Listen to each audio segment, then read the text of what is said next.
लेकिन अभी बीकानेर में उन्होंने कहा कि मेरे खून में सिंदूर है। हमें तो समझ में नहीं आ रहा है खून में सिंदूर कैसे हो सकता है। डॉक्टर हम हैं, हम जब से सुने हम शॉक हो गए हैं, हम सदमे में चले गए कि मोदी जी के खून में सिंदूर कहां से आ गया। जांच तो कराएंगे हम, स्वास्थ्य मंत्री भी हैं। आउटसोर्सिंग में आप देखते होंगे कि बाहर का लड़का लोग यहाँ काम करता है। हमारा बच्चा पढ़ा लिखा है, डिग्री है, लेकिन काम नहीं करेगा यहाँ। हमारे माननीय मुख्यमंत्री जी ने कहा कि नहीं, आप जो जितनी भी बहाली होगी आउटसोर्सिंग में, अब हमारे लोकल बच्चे आएंगे। ऐसा पॉलिसी हम लोग लाए हैं। तो आने वाले दिनों में देखिएगा कि चाहे जामतला हो, चाहे पुरराज में, चाहे मई जाम हो, नारायणपुर हो, करमाटाड़ हो, मधुपुर हो, गोड्डा हो, जरमुंडी हो, चाहे वो सारठ हो, आसपास की जितने संथाल परगना हो, यहाँ हम अपने बच्चों को एकदम बम पर नौकरी हम देने का काम करेंगे, रोजगार से हम जोड़ने का काम करेंगे। और मैं तमाम लोगों से कहूंगा, देखिए हम दलित भाइयों से कहना चाहते हैं कि आज आदिवासी भाइयों से कहना चाहते हैं, मुसलमान भाइयों से कहना चाहते हैं, किसी के बहकाव में मत आइए। संविधान की रक्षा करना है। और ये जो भाजपा जो पाखंडी लोग हैं, ये लोग नालायक लोग जो हैं, इनका कोई काम नहीं है, केवल हमें बांटना, लड़ाना और जात पात में धकेल देना। इसलिए मैं आपको कहूंगा एकदम सच्चाई के रास्ते पे चलिए, विकास हमसे लीजिए। मैं तो आपका हूँ ही। जो हमारे फुरकान साहब ने जामतला को इतना अच्छा से सजा के रखा है कि कहीं पे हाथ देते वो काम हो जाता है मेरा। ये कम बड़ी बात नहीं है। ये जैन किसी की है तो फुरकान साहब की है। अन्य विधानसभा चले जाइए आप, तो आपको वहाँ काम ही नहीं मिलेगा देखने को। इतना जागरूक जामतला हुआ है, इतना डेवलपमेंट जामतला में हुआ है, इतना विकास जामतला में हुआ है। हमें लगता है कि राज्य में किसी विधानसभा में इतना विकास नहीं हुआ। जामतला में बहुत जल्द आप देखिएगा 500 बेडेड हॉस्पिटल हम देने जा रहे हैं। जामतला में मेडिकल कॉलेज हम देने जा रहे हैं। जामतला में खाद्य आपूर्ति के लिए बहुत बड़ा हम गोदाम हम देने जा रहे हैं।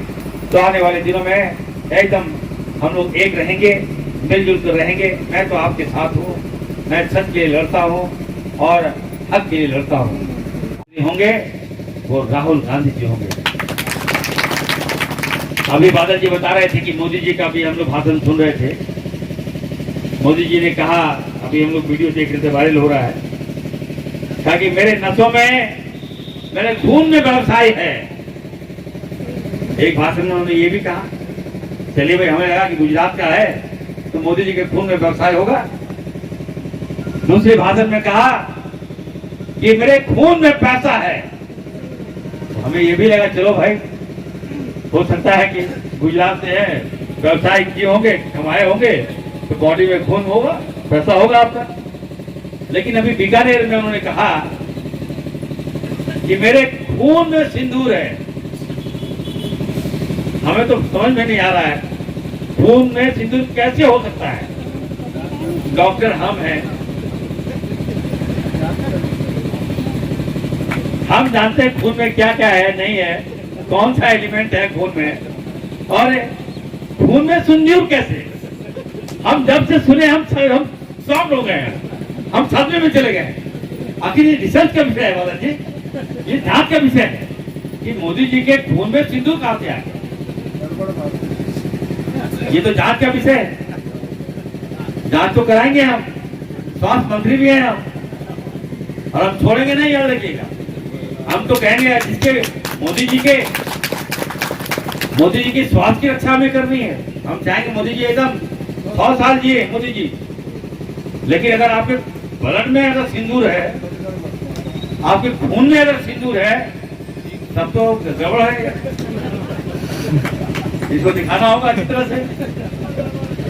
तो जानना चाहता है, 5 साल जानना चाहता है ये सिंदूर क्या है क्या आपके खून में। तो सिंदूर को निकालना होगा और मोदी जी को बचाना होगा। 100 साल उनको रखना होगा। आप सब यहाँ आए, तादाद में आए, और बहुत जल्द एक रैली होने वाला है यहाँ पर, विराट रैली। उसके लिए तैयारी कर लीजिए आप लोग। एकदम हम आपके साथ हैं। काम कीजिए, मन से कीजिए और लोगों का दिल जीतने का काम कीजिए। आप सबका बहुत बहुत धन्यवाद। मैं जामतला जिला कांग्रेस कमेटी के अध्यक्ष जो है दीपिका बेसरा जी का और हमारे जो कार्यकारी अध्यक्ष हैं विजय दुबे जी का मैं बहुत बहुत आभार व्यक्त करता हूँ कि एकदम संगठन में आप लोग ईमानदारी से काम कर रहे हैं। इतनी तादाद